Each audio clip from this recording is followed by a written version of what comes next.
இயேசு உங்களை நேசிக்கிறார். பிரியமானவர்களே, இந்த நாளில் ஆண்டவர் நம்மளோடு பேசும்படியே வேதத்திலிருந்து ஒரு 3 வசனங்களை கூட வாசித்து ஆண்டவர் நமக்கு கற்றுக் கொடுக்கக்கூடிய காரியத்தை பார்ப்போம். அது அப்போஸ்தலர் புஸ்தகம் 8வது அதிகாரம் 9, 10, 11 வசனங்கள் இப்படியாக சொல்லுகிறது.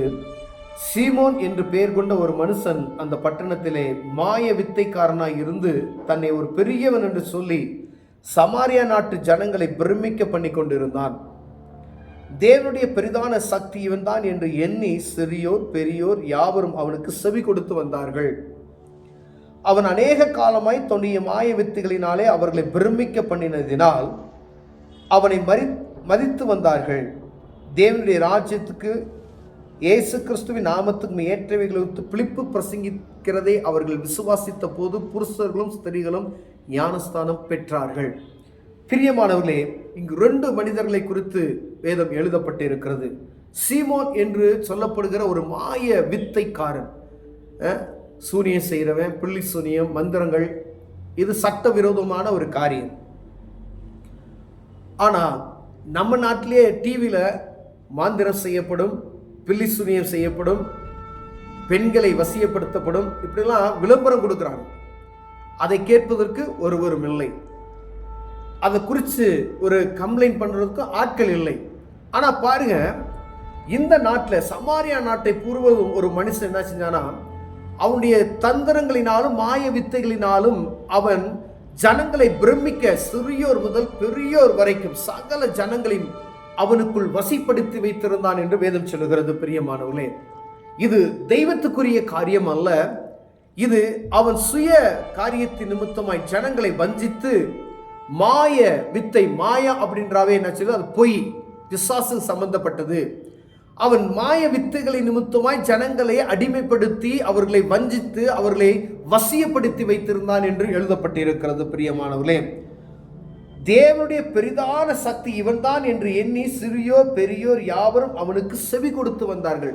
ஒரு பெரிய ஒரு தவறாக நினைக்கக்கூடிய ஒரு காரியம், தேவனுடைய பெரிதான சக்தி இவன்தான் என்று அவன் ஒரு அற்புதத்தை செய்தது நிமித்தமாய் அந்த ஜனங்களுக்குள்ள அவன்தான் தேவனுடைய பெரிதான சக்தி என்று நினைத்து அவன் மீது என்ன விசுவாசம் வைத்தார்கள், செவி கொடுத்து வந்தார்கள் என்று எழுதப்பட்டிருக்கிறது. அவன் அநேக காலமாய் தன்னுடைய மாய வித்தைகளினாலே அவர்களை பிரமிக்க பண்ணினானா. பிரமிக்க அவன் பெரிய ஆளு, பார்த்தா ஒருத்தர் அப்படியே பயப்படுறது, எந்திரிச்சு நிற்க வைக்கணும் அப்படின்ற ஒரு காரியம் இருக்கு பார்த்தீங்களா. அப்போ ஒரு மந்திரவாதி அவனுக்கு பயப்படுகிற, அவனுக்கு வந்தா எந்திரிச்சு நடுங்கக்கூடிய ஜனங்கள் மத்தியில பிலிப்பு பிரசங்கிக்கும் பொழுது அவரை குறித்து பயப்படல. அங்கு பயந்து ஆண்டவருக்கு பயத்தை அவர்கள் பிலிப்புக்கு பயப்படல, ஆண்டவருக்கு பயந்து என்ன செய்றாங்க, விசுவாசித்த போது புருஷர்களும் ஸ்திரீகளும் ஞானஸ்தானம் பெற்றார்கள், பாவ மன்னிப்பு நிச்சயத்தை பெற்றுக்கொண்டார்கள். எவ்வளவு ஒரு அற்புதமான காரியம் பாருங்க. இவர் பிரசங்கிக்கிற பாவ மன்னிப்பு நிச்சயத்தை பெற்றுக்கொண்டு ஞானஸ்தானம் பெற்றார்கள். அங்கு இவன் தான் பெரிய தேவ சக்தி என்று நினைத்த ஜனங்களை அடிமைப்படுத்தி வைத்தான். நல்லா கவனமாய் நம்ம யூகித்து பார்க்கும்படி அழைக்கப்படுகிறோம். தேவ சக்திக்கும் அந்நிய சக்திக்கும் வித்தியாசத்தை அறிந்து கொள்ளும்படி அழைக்கப்படுகிறோம். நாம் பில்லி சூனியம், மாந்திரம், செய்வினை எல்லாம் செய்கிறது காரியத்தில் அது ஆண்டவருக்கு விரோதமான காரியம். தெய்வத்துக்கு விரோதமான எந்த மனுஷனாயிருந்தாலும் தெய்வத்துக்கு விரோதமாய் செய்யும் பொழுது அது அவனுக்கே அது திரும்பிவிடும் என்பதை மறந்து போகாதபடி எச்சரிக்கையாக இருக்கும்படி அநேகம் சொல்லப்படுகிறது. பிரியமானவரே, நேகர் அப்படி செஞ்சிருவோம் இப்படி செஞ்சிருவோம் அப்படின்னு வாங்க பார்த்துருக்கீங்களா? ஆண்டவர் ஒரு மனிதனையும் தண்டிக்கிறது கிடையாது. நல்லா தெரிஞ்சுக்கங்க, தெய்வம் ஒரு மனிதனை தண்டிக்கிறவர் கிடையாது. தெய்வம் ஒரு மனிதனை குற்றப்படுத்துவது கிடையாது. தெய்வம் ஒரு மனிதனை முடக்குவது அப்படி கிடையாது. அது யார் செய்வா? பிசாசு தான் செய்வான். தெய்வம் அவருடைய மகத்தான காரியத்தை, பாவ மன்னிப்பு நிச்சயத்தை ஜனங்களுக்கு கொடுக்கிறவராய் இருக்கிறார். பிரியமானவர்களே, அதை புரிந்து கொள்ளும்படி ஆண்டவர் நம்மளோடு பேசிக் கொண்டு இருக்கிறார். மாய வித்தைக்காரர்களுடைய காரியங்களை அறிந்து கொள்ளும்படி அழைக்கப்படுகிறோம். அவருடைய காரியங்கள்ல அதுல போய் என்ன செய்யணும், நான் உயர்ந்துருவேனா அப்படின்னு சொல்லி கேட்டாவே அது தப்பு.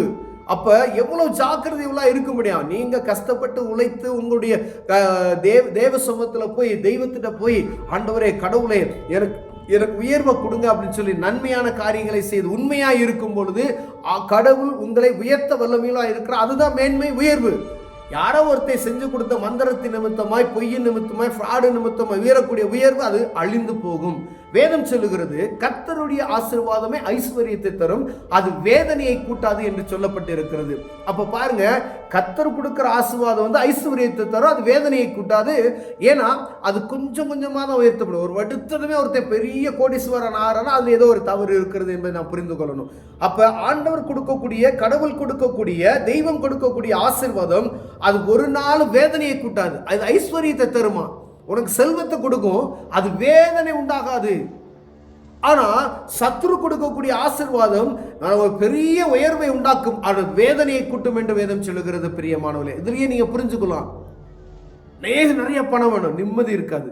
அநேக பணத்தை சம்பாதிச்சுட்டு செத்து போயிடுவேன் அப்படின்னு எப்படி இருக்கும் பாருங்களேன். எப்படியாக ஒரு கதை சொல்லப்பட்டதை நம்ம அறிந்திருப்போம் நினைக்கிறேன்.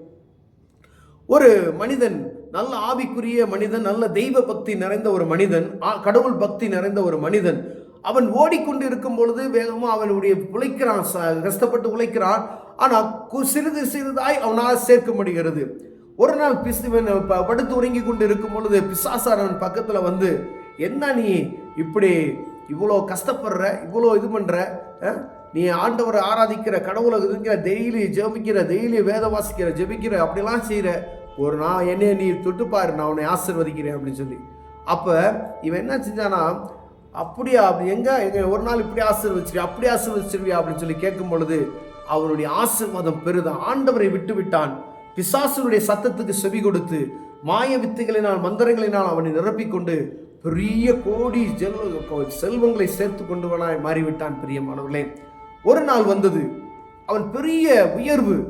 அவன் படுத்து இதே மாதிரி உறங்கி கொண்டு இருக்கும் பொழுது, ரெஸ்ட் எடுத்துட்டு அப்படியே மெத்தையில படுத்திருக்கிறானா, பிசாசானவன் வருகிறான். வரும் பொழுது வந்து அவன் பக்கத்துல உட்கார்ந்து, நான் இவ்வளவுலாம் உனக்கு கொடுத்தேன், நான் உன்னை கேட்பேன், தருவியா அப்படின்னு சொல்லி அவன்கிட்ட கேட்கிறான். அப்ப எல்லாம் நீ தான் கொடுத்த, என்ன வேணாலும் எடுத்துக்க, எவ்வளோ வேணும், என்ன வேணாலும் நீ என்ன வேணாலும் எடுத்துக்க அப்படின்னு சொல்லிட்டான். அப்போ நான் இதெல்லாம் கொடுத்துட்டேன் உனக்கு, எனக்கு ஒரு ரத்தம் தான் இப்போ வேணும் அப்படின்னு சொல்கிறான்.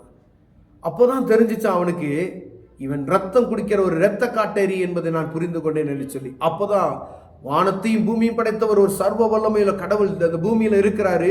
கடவுளுக்கு முன்பதாக எந்த ஒரு காரியம் ஒருவன் சென்று செய்ய முடியாது என்பதை அன்று புரிந்து கொண்டான். பிரியமானவர்களே, அதே போலதான் இந்த ஆசீர்வாதங்கள், மாயவித்திலினால், மந்திரங்களினால் வரக்கூடிய ஆசீர்வாதங்கள் ஜீவனை அழித்துவிடும்.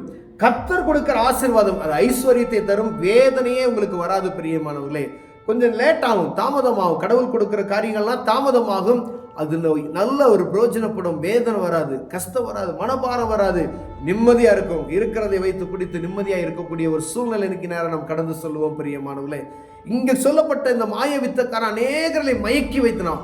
ஒருவேளை பூமியில எங்க தேசத்திலையும் எல்லா நாடுகளிலும் இப்படி வித்தமான மாய வித்தைக்காரர்கள் அநேகம் பேர் உண்டு. அப்படிப்பட்ட அப்படி மாய வித்தைக்காரர்கள் நிமித்தமும் அதை செய்து கொண்டு அதுலயும் பிழைப்பை தேடுகிறவர்கள் உண்டு இந்த மத்தியில. அப்படிப்பட்டதான காரியத்தில் போய் நாம் தலையிடாதபடிக்கு அதில் ஜாக்கிரதையா இருக்கும்படி ஆண்டவர் உங்களோடும் என்னோடு பேசுகிறார். பிரியமானவர்களே, இப்படி போனா நான் பெரிய ஆளாயிருவேனா அப்படின்னு சொல்லி எங்க போய் பேச்சு கேட்கணும்? தெய்வ சமூகத்தில் போய் கேட்கணும். ஆண்டவரே, கடவுளே, யாரா இருந்தாலும் சரி, வீட்டில் உட்காந்து கடவுளை இதை நான் செய்யலாமா அப்படின்னு சொல்லி எங்கேயோ ஒருத்தர் குறி சொல்றா அப்படின்னு சொன்னா அங்க போய் கேட்கறது அது தவறு. அது ஆண்டவருக்கு விரோதமான ஒரு காரியம். பிரியமானவர்களே, அப்ப கடவுளுடைய காரியம் வேறு, சத்துருனுடைய காரியம் வேறு. இந்த பூமியில ரெண்டு விதமான காரியம், தீய சக்தி, நல்ல சக்தி அப்படின்னு சொல்லுவாங்க. அப்ப கடவுளுடைய காரியம் அது வித்தியாசமா இருக்கும், சாத்தானுடைய காரியம் அது வித்தியாசமா இருக்கும். நாம் புரிந்து கொண்டு செயல்படுவோமையினால் ஆண்டவர் நம்மை ஆசீர்வதித்து உயர்த்த வல்லமையில் வருகிறார். இப்படி பாவமான காரியத்தில் சிக்கி விடாதபடிக்கு நம்ம சம்பாதிக்கணும், உயர்வாங்கணும்னு சொல்லி தவறான காரியத்தில் ஈடுபடும் பொழுது அது பாதிப்பை உண்டாக்கிவிடும், ஜீவனை அழித்துவிடும். ஜாக்கிரதையா இருக்கும்படியா ஆண்டவர் உங்களோடும் என்னோடு பேசுகிறார். அந்த பாவ மன்னிப்பின் நிச்சயத்தை பெற்றுக்கொள்கிற ஒரு அனுக்கிரகத்தை ஆண்டவர் நமக்கு கொடுக்கும்படியாய் நம்ம ஜெபிப்போம். கண்களை மூடுவோம். அன்பின் தகப்பனே, பிலிப்பு ஜெபித்த பொழுது, பிலிப்பு பிரசங்கித்த பொழுது அங்க இருக்கக்கூடிய ஜனங்கள் விசுவாசித்து இயேசு கிறிஸ்துவின் நாமத்தினால ஞானஸ்தானம் பெற்றார்கள் என்று வேதம் சொல்லுகிறது. ஆண்டவரே, அநேக ஜனங்களை மாய வித்தை நிமித்தம் அடிமைப்படுத்தி வைத்த ஒரு மனிதன் மத்தியில ஆண்டவருடைய நாம மகிமைப்பட்டதுக்காய் ஸ்தோத்திரம். நாங்களும் அடிமைப்பட்டு போகாதபடி ஆண்டவராய் இயேசு கிறிஸ்துவின் ரத்தம் சகல பாவங்களை நீக்கி சுத்திகரிக்கும் என்பதை அறிந்து கொள்ள உதவி செய்யுங்க. இயேசுவின் நாமத்தில் பிதாவே, ஆமென்.